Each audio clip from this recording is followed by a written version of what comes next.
civilmedia.mk. Слободно, независно, отворено.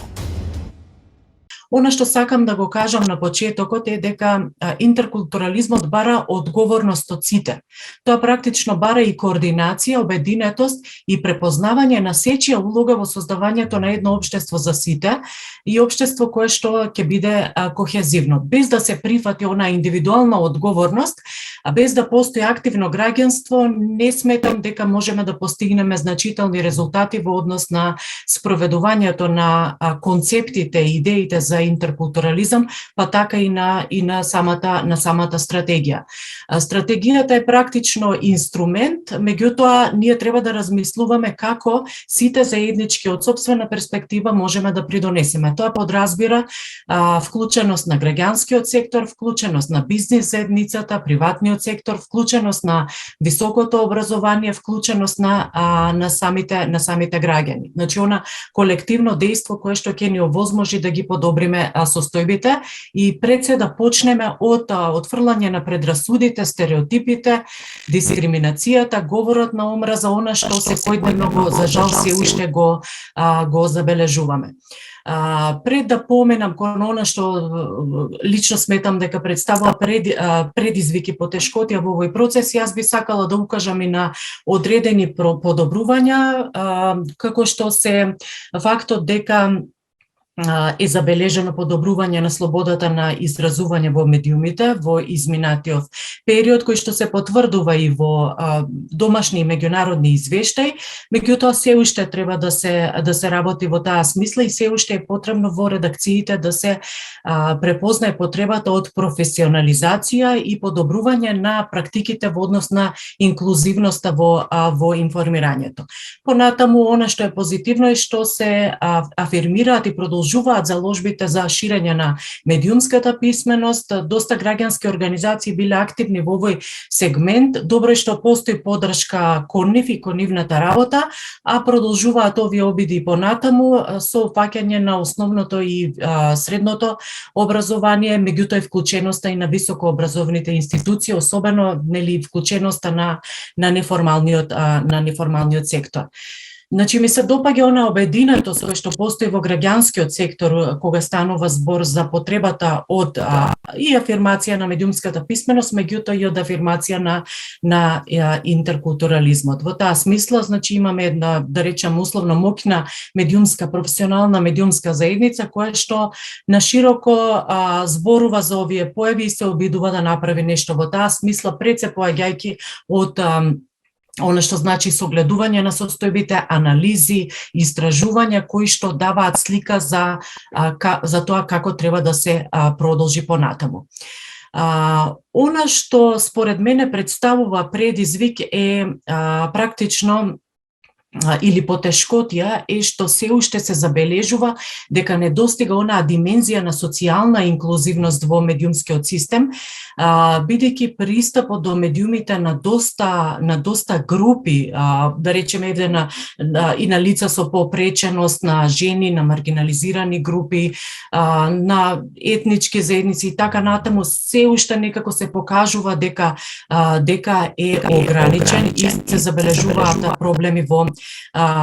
таа смисла. Особено загриженост предизвикува фактот дека се уште честопати во медиумското информирање се забележува едностраноста во известувањето, нешто што се потврдува и од праксата на Советот за етика во медиумите. Во последните неколку години, еве и статистика од минатата година, најчесто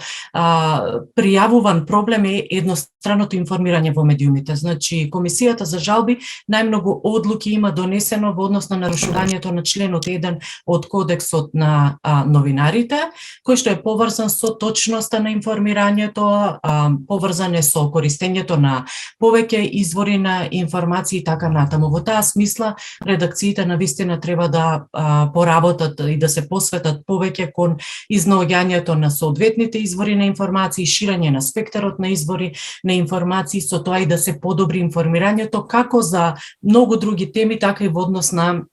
известувањето за различностите. Понатаму проблем е и сензационалноста во информирањето, значи често нарушување на членот 8 од Кодексот на новинарите, што се потврдува и од праксата на Советот за етика во медиумите, па дури и кога се известува за прашања поврзани со различностите, и тука се забележува сензационалноста. Меѓутоа, она што е најголем проблем е практично фактот дека не може да се забележи дека диверзитетот соодветно се рефлектира во редовното медиумско информирање. Советот на Европа дава доста препораки во таа смисла и меѓу другото го препорачува пристапот на така наречено инфузирање или вметнување на различностите во секојдневното и редовното информирање на медиумите. Тоа значи да се препознае потребата соговорници со различна припадност да бидат користени во редовното информирање на медиумите, да не се зборува само низ призма на некакви проблеми, инциденти кои што се појавиле, се случуваат во секојдневието, туку да постои континуитет. И во таа смисла многу може да придонесе граѓанскиот сектор, меѓутоа за препораките нели ќе зборуваме во вториот сегмент. Она на што исто така сакам да укажам е дека сепак не треба да се пренебрегне и фактот дека редакциите се соочуваат со ограничени услови,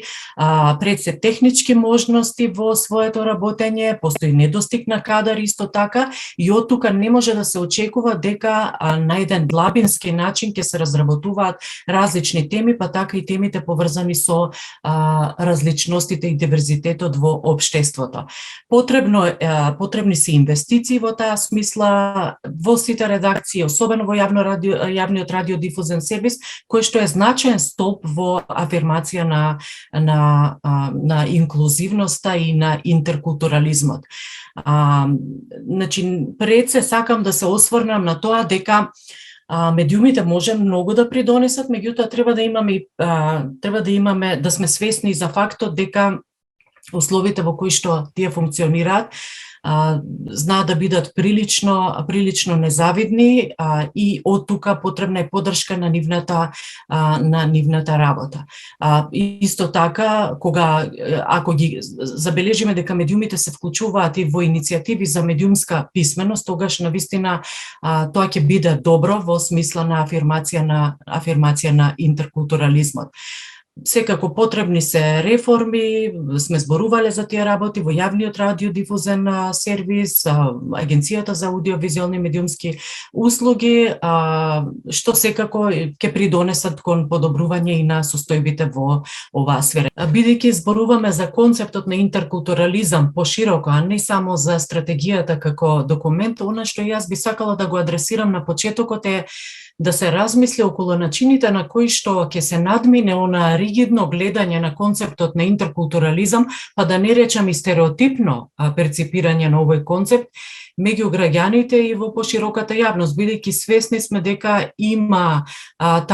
таков тип на размислување и таков тип на погрешни перцепции, па тоа како проблем и прашање треба да се адресира. Она што би имало да го препорачам на почетокот е дека можеби институциите, владата може да размислат околу креирање концепт за некаква јавна кампања или комуникацијски план за афирмација на концептот на интеркултурализам и на самата стратегија, што меѓу другото подразбира и внатрешно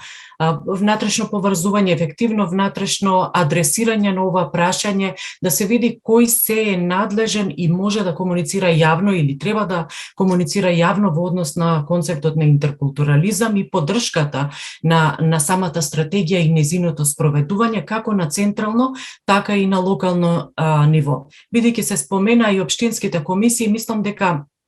и тие може да придонесат во афирмацијата на овој концепт и на самата стратегија. Со оглед на тоа што нели зборуваме за јавната комуникација и интеркултурализмот, се разбира она што го кажав и на почетокот, медиумите имаат голема моќ и влијание во однос на тоа како ќе го представат самиот концепт, како ќе го отсликаат диверзитетот и како ќе им помогнат на граѓаните да ги разберат овие прашања, меѓутоа и самите да придонесуваат. Во таа смисла, повторувам дека е важна медиумската писменост, важни се медиумите да учествуваат во поддршка и на мрежата за медиумска писменост и на сите заложби кои што се прават во таа смисла од страна на граѓанскиот сектор. Постои мрежа за медиумска писменост, членството е големо и широко, таму се организираат различни видови на настани во однос на афирмација на медиумската писменост, бидејќи како таква навистина може да помогне во разбирањето на различностите, разбирањето на интеркултурната комуникација и како медиумите и граѓанскиот сектор може да помогнат во таа смисла. Кога веќе зборуваме за мрежи, јас би ја споменала и мрежата за борба против говорот на омраза во медиумите, која што пред 2 години, односно 3 години ја формираше Советот за етика во медиумите, со цел да се испрати една порака дека е потребно обединување на сите важни чинители во адресирањето на овој проблем. Тука се државните институции, тука е судството, тука е граѓанскиот сектор,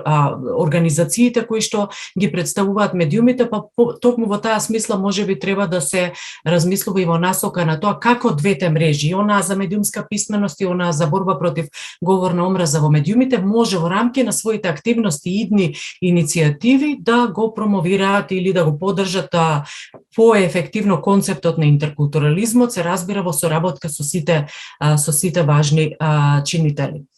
Јас би ја акцентирала и улогата на медиумската саморегулација. Ете, доаѓам од телото за саморегулација во медиумите. Забележуваме што е проблем на страна на информирање на медиумите, меѓутоа секако медиумите ги третираме и како партнер во овој процес и сметаме дека тие самите може да придонесат многу преку професионализација на своето работење и подобрување на практиките внатре во редакциите да придонесат кон афирмација на интеркултурализмот. Во тој процес не се потребни влијанија однадвор, туку мислам дека самите медиуми може да си ги средат нештата преку тоа што прво ќе согледаат каква е праксата на информирање и да ги коригираат грешките, па и дури не мора да станува збор за грешки, едноставно да размислат како може да придонесат во овие процеси. Бидејќи на тој начин и граѓаните може преку тој процес да овозможат граѓаните многу подобро да се поврзат со идејата за интеркултурализмот и диверзитетот во општеството. Понатаму ги споменавме состојбите во редакциите, мислам дека таму треба да се вложи, да се подобрат условите, да се поддржи работата на медиумите, да се размисли во која форма може да дојде тоа, особено кога станува збор за поддршка на оние редакции кои што создаваат продукти од јавен интерес и особено кога станува збор за интеркултурализмот, треба да се размисли, да се направат анализи во кои форми може да дојде таа поддршка. Ние во минатото сме зборувале и за идејата за медиуми во заедниците кои што може да придонесат во однос на овие прашања. Но секако потребно е да има поддршка и однадвор кон медиумите, а и во самите медиуми да се инвестира. И да не заборавам, на крај сакам да потсетам и на улогата на научната заедница, на науката, истражувањето во оваа сфера. Се разбира дека секогаш е важно да се преиспитува каква е перцепцијата на граѓаните, што очекуваат тие од овие процеси, како гледаат на имплементацијата на концептот на интеркултурализам, дали сметаат дека нешто друго треба да се внесе и така натаму, и секогаш сум поборник да се инвестира во таа сфера и секогаш ме радува кога ќе произлезат публикации и резултати од некаква научна работа во оваа смисла. И сосема накрај сметам дека треба да институциите да се нормално да си ја вршат својата работа. Ме радува фактот што се возобнови Комисијата за спречување и заштита од дискриминација и што кога се пријавуваат случаи се реагира, што може би било една посилна забелешка во минатото, дека тоа не се правело како што треба во одредени околности, така што завршувам со тоа дека секој треба да придонесе колку што може во рамки на својата мисија, моќ, надлежности да помогне во афирмацијата на интеркултурализмот и интеркултурната комуникација. civilmedia.mk. Слободно, независно, отворено.